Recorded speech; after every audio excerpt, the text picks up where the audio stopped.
तमेव माता च पिता तमेव बन्धु च सखा तमेव विद्या च द्रविणं तमेव सर्वं मम देव।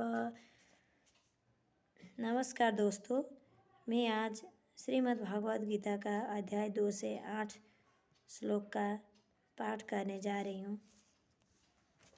न हि प्रपश्यामि मम अनुदात यत शोकमुच्चोषणम् इन्द्रियाम् अवाप्य भूमौ असपत्यं हृद्यं राज्यं सुराणामपि आधिपत्यम।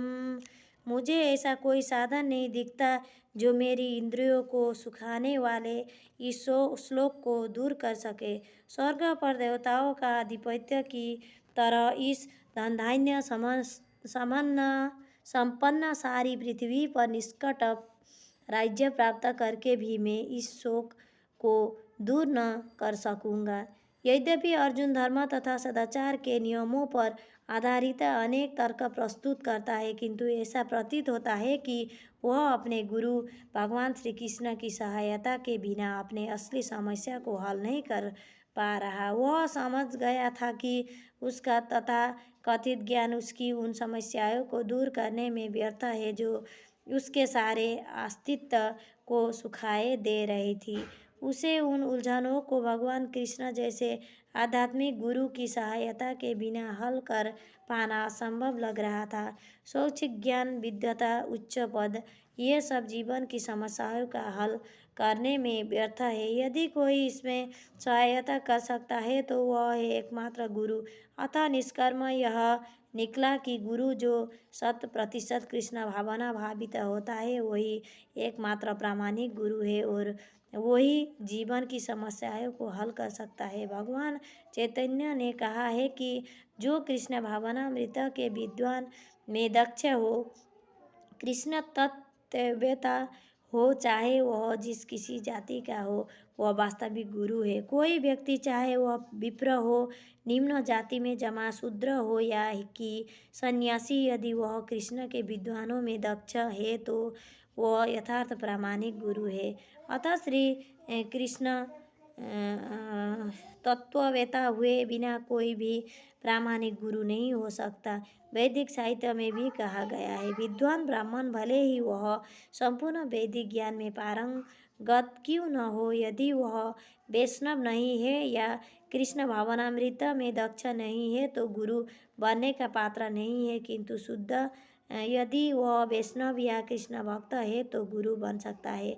संसार की समस्याओं जन्म, जरा, व्याधि तथा मृत्यु की निवृत्ति धन संचय तथा आर्थिक विकास से संभव नहीं है। विश्व के विभिन्न भागों में ऐसे राज्य है जो जीवन की सारी सुविधाओं से तथा संपत्ति एवं आर्थिक विकास से पूरित है, किंतु फिर भी उनके सांसारिक जीवन की समस्याएं जो को की तो बनी हुई है। वे विभिन्न साधना से शांति खोजते हैं, किंतु वास्तविक सुख उन्हें तभी मिल पाता है जब वे कृष्ण भावनामृत से युक्त कृष्ण के प्रामाणिक प्रतिनिधि के माध्यम से कृष्ण अथवा कृष्ण तत्वपूर्वक भगवत गीता तथा श्रीमद् भागवत के परामर्श को ग्रहण करते हैं।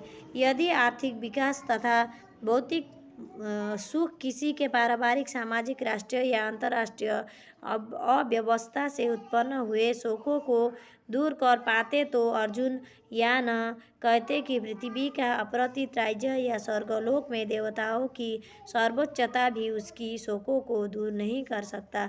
इसलिए उसने श्री कृष्ण भावनामृत का ही आश्रय ग्रहण किया और यही शांति तथा सरमसता का उचित मार्ग है। आर्थिक विकास या विश्व आधिपत्य प्राकृतिक प्रलय द्वारा किसी भी क्षण समाप्त हो सकता है, यहाँ तक कि चंद्रलोक जैसे उच्च लोकों की यात्रा भी जिसके लिए मनुष्य प्रयत्नशील है, एक झटके में समाप्त हो सकता है।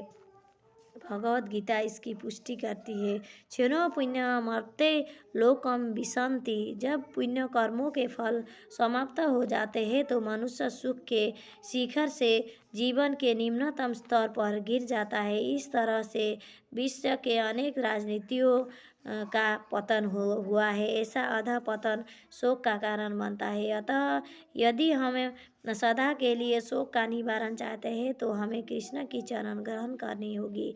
जिस तरह अर्जुन ने कृष्ण के से प्रार्थना की कि वे उसकी समस्या का निश्चित समाधान कर दे, और यही कृष्ण भावनामृत की विधि है।